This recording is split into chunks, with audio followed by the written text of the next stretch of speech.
Hey everyone, Prestio here with some Langrisser Mobile Apex Season 6. My brain is melting as I keep forgetting every character's name. Anyway, so we're in Silver 3, so it's going to be a bit of a crazy boxes. This one has 5 tanks if you count Ultimolar.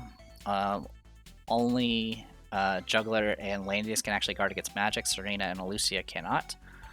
I went ahead and banned Juggler, of course. Besides that, some of these characters I don't see very often, so I don't actually know what their factions are, to be honest. There's a Demon Kurama, there's a Lanford. One thing that definitely stood out was a very significant lack of healers. We get Weiler and Tiaris, and that's it. So not sure exactly what the plan is here. Usually if you go like a heavy tank and light healer setup, it's so you can pick your healer ahead of time, and then just pick whatever tank you need to fill out. In any case, they banned my Liana. Not sure why. Well, I mean, it's not a bad ban. It's just one I don't see very often nowadays. Used to be very common in the earlier seasons. So they went with a Lucia tank. The first thing I was concerned about was hooks, because she actually has a hook skill. And I went and banned their healers. I was like, yeah, we'll go ahead and get rid of your healers. That means the only heals they have is from Gerald and Layla here, which is all based off attacking. Went ahead and picked my Albedo as usual. They banned more of my healers. So I was like, okay, well, that leaves me with Deedlit and Young Jessica. Young Jessica, of course, can heal, though some people probably don't remember that. They went Gerald and Layla, which that's probably the best thing they can get for a healer. At this point, I usually don't care much for Lanford or Ultimolar, but seeing the box here, their only faction buffers for Lucia is strategic, and so the only strategic faction buffers is Ultimolar and Lanford, so I banned both of them, so they don't have any faction buffs for their tank. I went ahead and took Young Jessica, both for healing and the fact that right now she gets free shots. Unless they take Lanford, or not, unless they take Landius, they're not going to have any way of guarding against her, 6 range single target shots. They went for my assassins, not surprised. They took Leon, I was like, okie dokie. I'll just ban some of your really annoying characters that have long range and mass AoEs. I take Deedlit, so now I'm pretty much covered on heals. With them together, I have at least something. The only thing that's annoying about using these two for healers is I also need them for offense, so it's a bit difficult to work with. Looks like they banned... I saw Sakura, and I guess they hadn't... And surprisingly, they hadn't banned my Zerida yet. I actually don't really grab Zerida that quickly anymore. Mainly because I just need other things more than, an assassin faction buffer. They take Kurama. Only thing I was worried about for Kurama is his fixed damage stuff. At this point, I went and got rid of Clotaire. I don't really know much about his kit, but I did not want to deal with it. And I got rid of Landius just to ensure that there are no faction buffs. As you can see, there are no faction buffs on my opponent's side. I went ahead and took Freya at this point just to get a little bit more tank coverage. Also, so I can faction buff both Young Jessica and Deedlit. They banned my Akaya, which I have yet to even use, and they banned my Arian Rod, which I have yet to use. They take Mystery Knight, and I take Rosalia.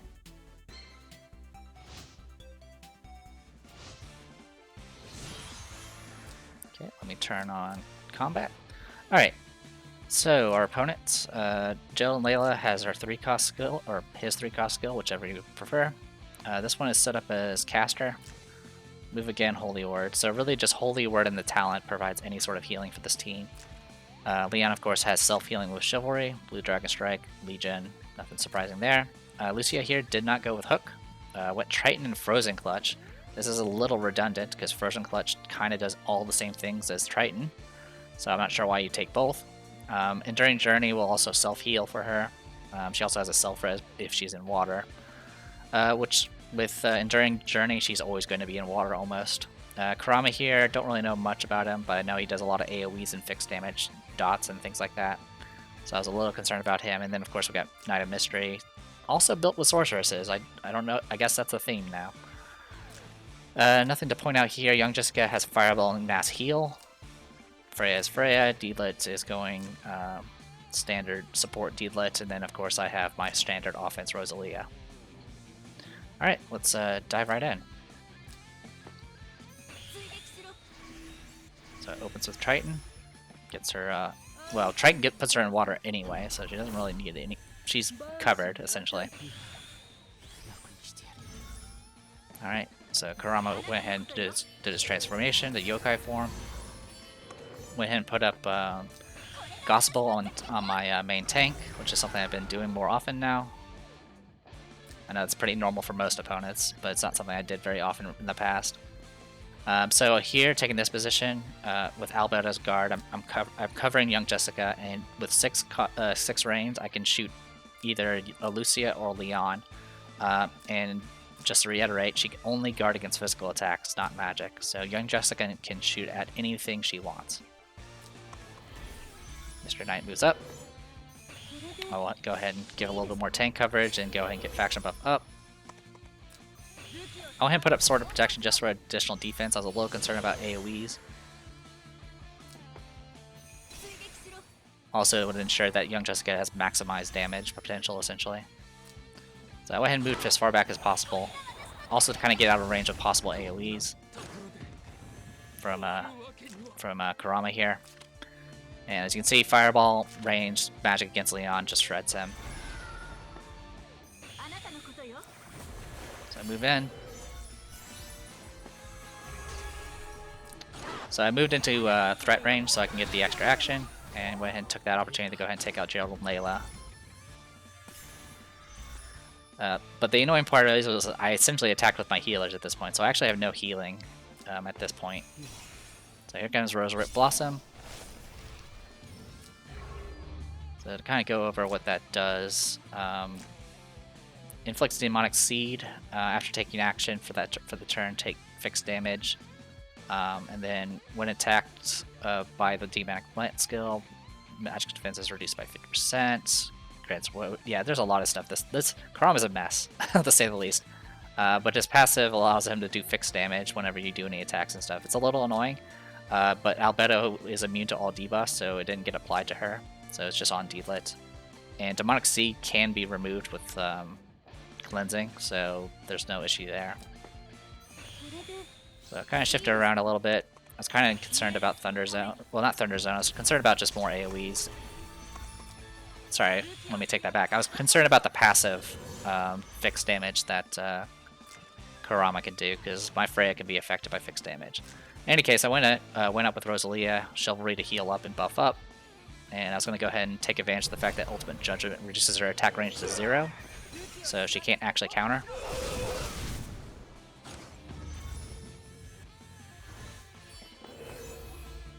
Which will get her 3 stacks, and moved in with Impure Desire to go ahead and get that first kill off. And then Sword of Protection will do some passive healing for me. Then her troops also give passive healing. Alright. Didn't even kill D-Lit, I was kind of surprised there. I went ahead and took out Kurama because I was more concerned about him. Right now my young Jessica is actually vulnerable to Mystery Knight.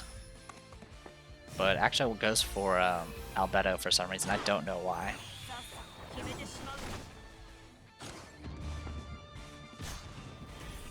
I was like, okay, well, I'm gonna go ahead and finish off you.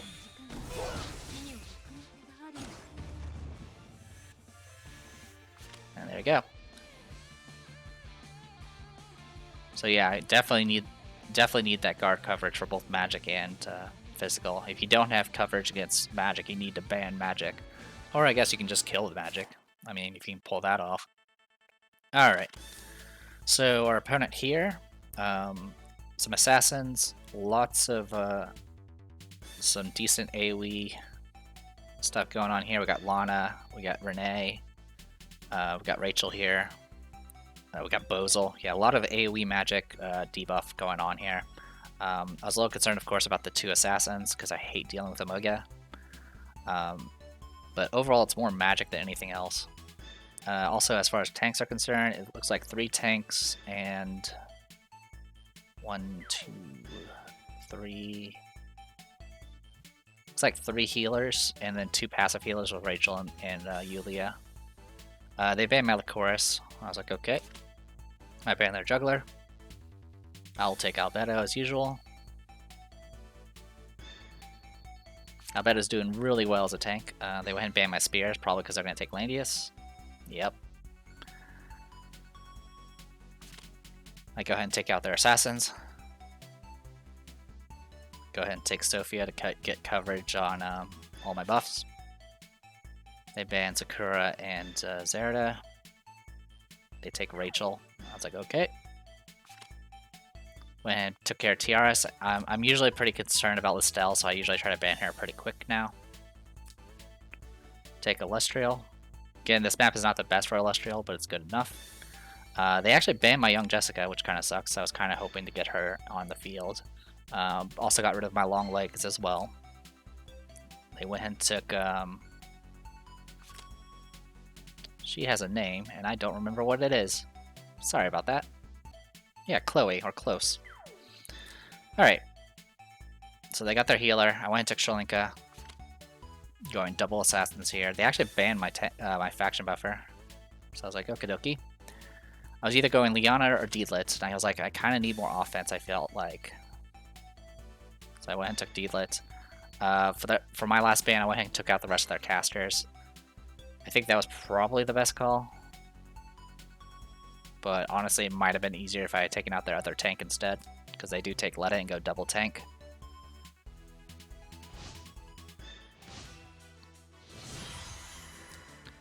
Alright, so standard stuff for Elestrial, Albedo, Sophia. Yeah, all the same kit you guys usually see me play. Our opponent, Renee, is standard kit for the most part. Took Free Strike for the single target. Landius is standard. Ledin is standard with Righteous Duel. Rachel's all AoE all the time. No Gossipal. Granted, he don't really need it. They actually have faction buff coverage completely. Chloe here is pure support. Alright, let's dive right in. So big things, of course, is dealing with Renee's extreme range, as well as Rachel's AoEs as well. So I wanted to kill both of them. And then at that point I would have at least some flexibility on dealing with the tanks. So I shifted down with Celestial. I think I shifted down a little too much. I should have moved, I really should have just moved over here. I don't think it would have made a difference movement-wise because of how Celestial works. But it was kind of weird positioning. So since I'm going to be going first on the next round, I get in range to go ahead and get my assassination going. My plan was going to go after Renee first because her range is longer and her debuffs are more annoying. And then if given an opportunity, I'll take out Rachel next. So here comes Aurora Ring. Not sure why she opened with it. I mean, against me, there was no reason to. So move in with Broken Dream. Go straight for Renee because she's adjacent to somebody. I fall back. I get hit, of course, with Lightning Bolts, which is going to kill. Self-res will proc. So I start moving in at this point. Couldn't get through my skeletons because skeleton warriors are very, very bulky.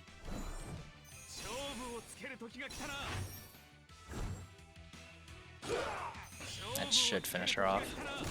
Yep. So the good news is I forced him to use Righteous Duel, so that's gonna be gone for about 4 rounds. Trying to work around that is kind of the big issue. So at this point I've kind of taken the center. The main problem is the, as mentioned before, Lustriel's helmet allows her to bypass guard if she's in forests, grasslands, or mountains. The only grasslands, there's grasslands up here, but I can't reach it because of her movement. All this snow and ice actually slows her down quite a bit, so she's kind of stuck going down along here. So all I really have to work with is down here. I could potentially 3-range attack Rachel, but there's a good chance I wouldn't be able to get the kill. So I need her to actually get a little bit closer. So pretty much my goal here was to try to bait Rachel to act and move up so I can kill her with Illustrial. So that's why I went ahead and moved in, because that opens up an AoE. I didn't really plan on proccing the extra action with Deedlit, but I kind of forgot about it. So I just reapplied buffs then. And then I went ahead and just used this opportunity to go ahead and remove and heal up. And then I got what I wanted. Rachel moved up. Unfortunately, it's going to be a 100% trade. So it's 3 on 3. They have 2 tanks and a healer. And I have a tank, a healer, and then a healer slash sort of a caster, though her cooldowns are really, really long.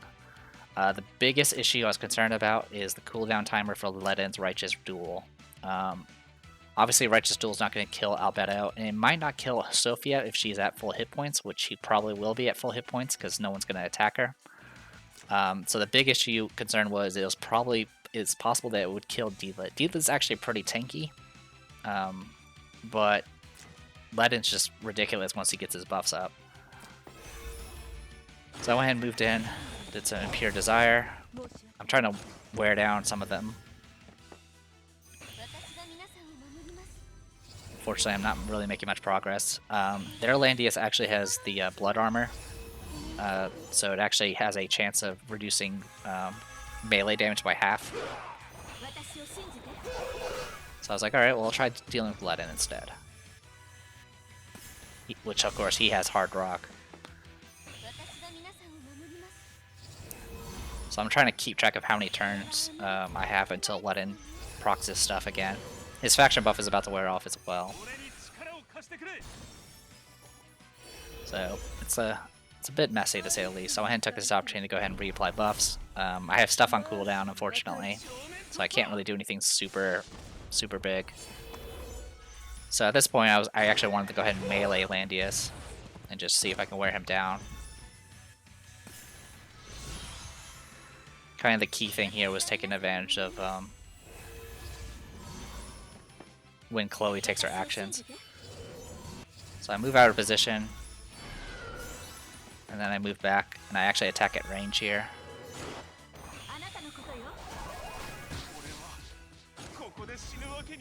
Triggered the self-res. Luckily all those passive heals are keeping her at max.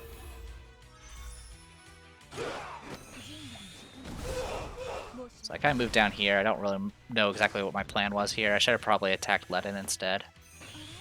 Ledin passes turn. Aurora Ring is of course doing all the healing.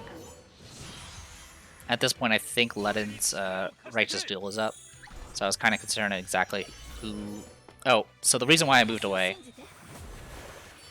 the reason why I moved Albedo down here and away from a Ledin is Ledin could have done Righteous Duel on somebody else and would have locked down the person that he teleports and Albedo, because Albedo would have been adjacent. So that's why I moved down. Alright, so I went ahead and moved in, did Sea of Miracles. Unfortunately, the extra action was still on cooldown, so I don't get an extra action yet. And at this point, this is when Righteous Duel. So if you look at the positioning, I think he was hoping that I would teleport into the mist, because that would have been an instant kill. Or it would have just gotten a kill anyway, but luckily she's tanky enough to soak it. So with that, I was able to just move in and cover it. So at this point, I have another 4 rounds to guard against, to prep for Righteous Duel. At this point, I noticed a few things. As you see, the mist is closing in. Ledin only has one position he could stand in, which is right here. And then as you can see, the mist is going to close in even more. The center 6 here is where it is the safe area. I've already got 2 characters on it. So my goal was to try to block somebody out, because dealing with the heals and the 2 tanks and all that is just, it's getting I can't get a kill. Not sure why he attacked, but he did. He should have at least taken that time to go ahead and pivot around or something. So I was like, okay, well, I'll block you out then. So he's like, alright. So I can't move Deedlit because Deedlit's locked down because of Righteous Duel. Chloe moved out of the way, possibly to get Ledin in a position to actually get in, but I'm gonna stop that. So with this, Ledin is dead. There's nothing. It was a little bit. One little mistake I did do was attacking, and attacking actually made the guard debuff wear off. So Sophia was not actually being guarded. I don't think Ledin would have gotten kill on Sophia because she's at max HP and has Shrine Maidens. But it is just something to be aware of. And at this point, I was like, alright, well, go ahead and soften you up some more.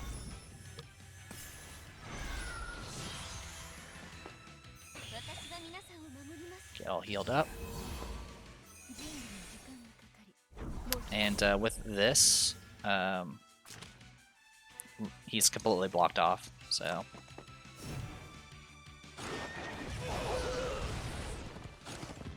This was actually a really close match. If it was just 3-on-3 towards the end here, I don't think... There's a good chance I might not have been able to pull it off.